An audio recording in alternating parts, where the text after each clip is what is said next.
हजारीबाग शहर में हम लोग करने वाले थे, जिला हेडक्वार्टर में करने वाले थे, परंतु कुछ सिचुएशंस ऐसी बनी जिसकी वजह से हम लोग को यहाँ आना पड़ा। हम लोग यहाँ स्वयं मैं और उपायुक्त महोदय यहाँ कैंप कर रहे हैं बरी थाना में, और जो सिचुएशन आज हुई, अचानक से कुछ लोगों द्वारा, असामाजिक तत्वों द्वारा कुछ घटना को अंजाम दिया गया था, जिसके चलते आज हम लोग को यहाँ पे ये प्रेस कॉन्फ्रेंस आयोजित करनी पड़ रही है। कुछ एक बिंदुओं पर मैं आपको ब्रीफ करना चाहूँगा। जो 6 दिसंबर को 6 फरवरी को जो घटना हुई थी, जिसमें रुपेश कुमार पांडे की हत्या हुई थी, उस सिलसिले में हम लोगों ने एफआईआर रजिस्टर हुआ। उसके पश्चात जो आगजनी हुई, तोड़फोड़ हुई, गाड़ियों को आग लगाई गई, उस मामले में भी हम लोगों ने एफआईआर किया।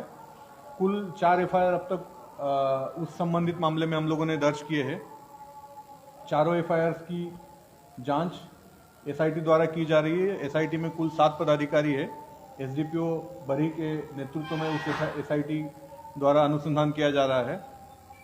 साथ ही एसडीपीओ बड़कागांव श्री अमित कुमार सिंह इन सभी केसेस का पर्यवेक्षण करेंगे। सुपरवाइजिंग पदाधिकारी हमने जानबूझ के बाहर के अनुमंडल का दिया है, ताकि जो निष्पक्षता वाली बात है वो बरकरार रहे और किसी को पक्षपात वाली बात बोलने का अवसर नहीं मिले।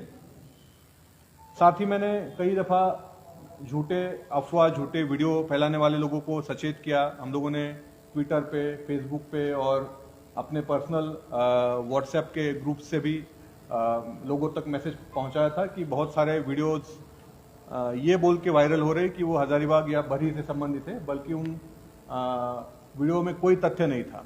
वो कहीं पैराग्वा का वीडियो था, बाहर के देश का, कहीं यूपी का वीडियो था, परंतु लोगों द्वारा उसे हजारीबाग का या बरी का वीडियो करार दिया, लोगों का भावना भड़काने का काम किया। उसके बावजूद हम लोगों ने पिछले 5 दिनों से सिचुएशन को नियंत्रण में रखा था। कल एक छोटी सी घटना हुई, जिसके बाद आज कुछ लोग रोड पर आए। उसके रिएक्शन में दूसरे गुट के भी लोग रोड पर आए। जिले में अभी इस बरी प्रखंड में अभी 144 लगा हुआ है, बावजूद इसके लोग एकत्रित आए। सरकारी ऑर्डर का वायलेशन उनके द्वारा किया गया है। जितने लोग आज के इस मॉब में शामिल थे, उनके ऊपर हम लोग एफआईआर दर्ज करेंगे, उनके ऊपर सख्ती से कार्रवाई करेंगे। पहले भी जो 4 एफआईआर दर्ज हुए हैं, उनमें भी जितने लोग शामिल रहे हैं, उन सभी के ऊपर हम लोग सख्ती से कार्रवाई करेंगे और उनके सभी के ऊपर हम लोग स्पीडी ट्रायल चलाएंगे, ताकि जो जिले का और राज्य का अमन शांति खराब करने का जिन लोगों द्वारा कोशिश किया जा रहा है, उसको हम लोग उस कोशिश को नाकाम कर दें और जिले में अमन शांति बरकरार रख पाए। साथ ही मैं यहाँ ये बड़े स्पष्ट रूप से बताना चाहता हूँ कि कुछ लोगों द्वारा ये जो रुपेश पांडे की हत्या है, उसे मॉब लिंचिंग करार दिया गया था। अभी तक के इन्वेस्टिगेशन में ये बात स्पष्ट हो रही है कि ये कहीं से भी मॉब लिंचिंग की घटना नहीं है। रुपेश पांडे को मारने में अब तक के इन्वेस्टिगेशन में यही बात सामने आई है कि 4 से 5 लोग इसमें शामिल थे और कहीं से भी 27 लोग या 40 लोग, 50 लोग मिलके उसको नहीं मारा है। किंतु यदि उन लोगों का डायरेक्टली या इनडायरेक्टली कोई भी किसी भी तरह का अगर संलिप्तता है, तो उनके ऊपर निश्चित रूप से कार्रवाई होगी। और ये मेरा आपको निश्चित रूप से आश्वासन में दे रहा हूँ इस तरह का कि कार्रवाई इस पर होगी। साथ ही जिन लोगों द्वारा दंगा किया गया था, कानून को हाथ में लिया गया था, उनके ऊपर भी हम लोग निश्चित रूप से कड़ी कार्रवाई करेंगे। और रुपेश पांडे की हत्या जिन लोगों ने की थी, उनको न सिर्फ हम लोगों ने अरेस्टिंग किया है, टोटल अब तक 5 लोग अरेस्टिंग हुए हैं। लीगल प्रक्रिया जारी है। हम लोग इस केस को स्पीडी ट्रायल में चलाकर जितना जल्दी हो सकता है दोषियों को कानूनन जो भी सजा है वो दिलाने की कोशिश हम लोग करेंगे। मैं आप सभी के माध्यम से लोगों को अपील करना चाहूँगा कि आप कानून को अपने हाथ में नहीं लें। किसी भी प्रकार की कोई भी अफवाह होती है तो आप नज़दीकी पुलिस स्टेशन जाए, वहाँ से उस चीज़ को वेरीफाई करें। किंतु यदि आप कानून को हाथ में लेते हैं तो आपके ऊपर हम लोग एफआईआर करेंगे, प्राथमिकी दर्ज करेंगे। हम लोगों ने कई घटनाओं का वीडियो रिकॉर्डिंग करके रखा हुआ है। वीडियो से हम लोग लोगों को चिन्हित कर रहे हैं और जो भी लोग इसमें शामिल है समाज में अशांति फैलाने में, उन सभी के ऊपर हम लोग कड़ी से कड़ी कानूनी कार्रवाई करेंगे। सर, क्या कार्पो लागू हो सकता है? नहीं, अभी 144 लागू है। इसमें 5 व्यक्ति से अधिक कहीं पे भी लोगों को जमावड़ा अलाउड नहीं है। साथ ही किसी तरह का कोई प्रोसेशन, कोई जुलूस, किसी तरह का कोई मार्च अभी पूरे जिले में अलाउड नहीं है। उससे संबंधित आदेश भी डीसी साहब आपको ब्रीफ करेंगे। ऑलरेडी आदेश दोनों एसडीओज ने जारी कर दिए हैं। तो किसी भी तरह का कोई भी जुलूस आज से जिले में अलाउड नहीं होगा। साथ ही रुपेश पांडे के घर पर जो कुछ लोग जाकर लोगों को भड़काने का काम कर रहे हैं, चाहे दिलासा देने के नाम पर अगल बगल वाले लोगों को उकसाने का काम कर रहे हैं, उस पर भी पूर्ण रूप से बंदी रहेगी। 144 वहां पे भी लागू रहेगा। जिले के बाहर से कोई भी व्यक्ति रुपेश पांडे के घर यदि जाते हैं तो उनके ऊपर वहां जाने के लिए पाबंदी लगी रहेगी। क्या जो अभी गए हैं पूर्व में दिलासा दिलाने के लिए, उन पर भी कोई कार्रवाई होगी? फिलहाल अभी उस पर ये नहीं हुआ है, डिसीजन नहीं हुआ है, परंतु उस पर हम लोग निर्णय ले लेंगे।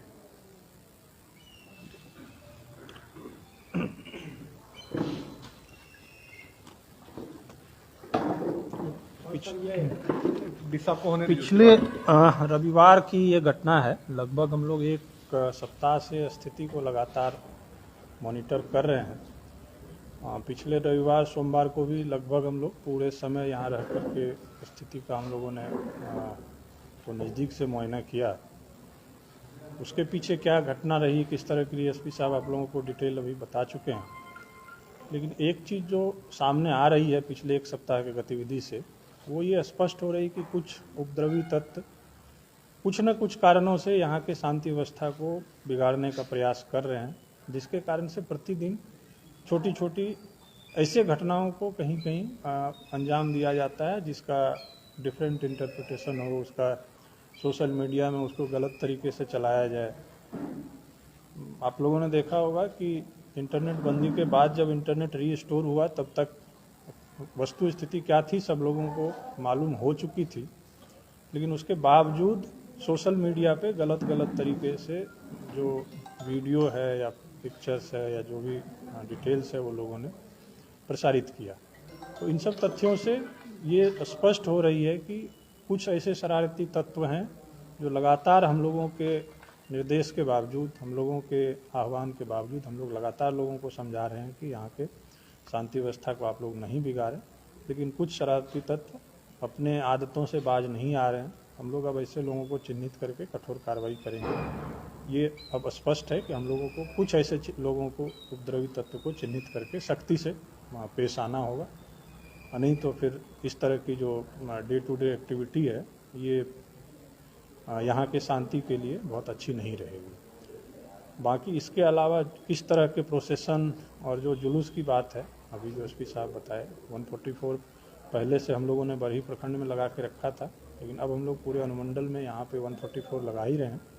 बाकी सदर में भी हम लोग विचार कर रहे हैं। बरही अनुमंडल में चाहे वो कैंडल जुलूस हो या इस तरह के अन्य जो भी गतिविधि है, उसके नाम पे ऐसे हरकत भी किए जा रहे हैं जो यहाँ के शांति व्यवस्था को भड़का रहे हैं। अब हम लोग किसी तरह के, यद्यपि पूर्व से बरही प्रखंड में इस पर पूर्ण पाबंदी थी, किसी प्रकार के जुलूस पर पहले से ही पाबंदी है। 144 में भी पाबंदी है और जो डिजास्टर मैनेजमेंट का गाइडलाइंस है उसमें भी पाबंदी है। इसके बावजूद लोग ऐसे प्रयास कर रहे हैं, 5 से अधिक लोग इकट्ठा होने का प्रयास कर रहे हैं, रोड ब्लॉकेट का प्रयास कर रहे हैं। तो हम लोग अब ऐसे लोगों पे सख्ती से कार्रवाई करेंगे और किसी भी स्थल पर किसी भी परिस्थिति में बिना पूर्वानुमति के कुछ जो एग्जम्प्टेड केस हैं, शादी हो या अंतिम संस्कार हो, इस तरह के कुछ एक्सेप्शंस को छोड़ के बाकी किसी भी मामले में किसी प्रकार के जुलूस, किसी प्रकार के प्रदर्शन, धरना, बैठक, किसी भी चीज़ की अनुमति नहीं दी जाएगी। और जो भी लोग इस आदेश का उल्लंघन करेंगे उनके विरुद्ध अब सख्त कार्रवाई की जाएगी। हम लोग अब लोगों को चिन्हित करके उसके विरुद्ध कार्रवाई करना प्रारंभ कर चुके हैं। लगातार हम लोग ये मैसेज दे रहे हैं कि जो शांति व्यवस्था है उसको लोग बना के रखें, शांति व्यवस्था नहीं बिगाड़ें। लेकिन जिस तरह से जो हत्याकांड है, रुपेश पांडे हत्याकांड में नए नए मनगढ़ंत तथ्य सामने लाए जाते हैं, जिसका कि इस घटना से कोई सरोकार नहीं है, जिस तरह से झूठे अफवाह प्रतिदिन नए नए तरीके से लोग व्हाट्सएप मीडिया और सोशल मीडिया पे चला रहे हैं, इसमें हम लोगों ने 40-50 लोगों को चिन्हित किया है। तो ये स्पष्ट दर्शाता है कि ये सारी चीज़ें कुछ ऐसे शरारती तत्व हैं जो जानबूझकर कर रहे हैं। उन्हें चीज़ें पता है, उन्हें सारी चीज़ जानकारी है, लेकिन इसके बावजूद वो कुछ न कुछ इस तरह का हरकत कर रहे हैं जिससे यहाँ की शांति व्यवस्था बिगड़े। अब हम लोग यहाँ ज़रूरत होगा और अधिक फोर्स डिप्लॉय करेंगे। जितना फोर्स का हम लोगों का ज़रूरत होगा उतना हम लोग यहाँ लगाएंगे। जितने लोगों पे कार्रवाई करने की आवश्यकता होगी, जो भी इस तरह का हरकत करेंगे उस पर हम लोग सख्ती से कार्रवाई करेंगे, लेकिन यहाँ के शांति व्यवस्था को बिगड़ने नहीं देंगे। ये हम लोगों की जिम्मेदारी है और हम लोग इसके लिए जो भी प्रयास है वो हम लोग ज़रूर करेंगे। लगातार हम लोगों को इस तरह के फ़ोन आ रहे हैं, जो खासतौर पे समाज के जो ऐसे लोग हैं जो अमन चैन को पसंद करते हैं, उनकी तरफ से चिंताएं प्रकट की जा रही है कि यहाँ कुछ लोग इस तरह का हरकत कर रहे हैं। तो हम लोग उन सब चीज़ों पे नज़र रखे हुए हैं और आज के बाद हम लोग अब और सख्ती बरतेंगे ताकि किसी भी स्थिति में यहाँ की शांति व्यवस्था बहाल रहे। ये हम लोग जरूर सुनिश्चित करेंगे। सर, क्या सीसी कैमरा में कैद हुआ मूर्ति तोड़ने से? सीसीटीवी कैमरा में अभी कुछ प्रारंभिक फुटेज आए हैं। हम लोग पूरा सीसीटीवी कैमरा का आगे और पीछे का जितना डिटेल्स है सारा उसको इन्वेस्टिगेशन टीम चेक करेगी और जो भी लोग उसमें शामिल हैं उन पे सख्त कार्रवाई होगी।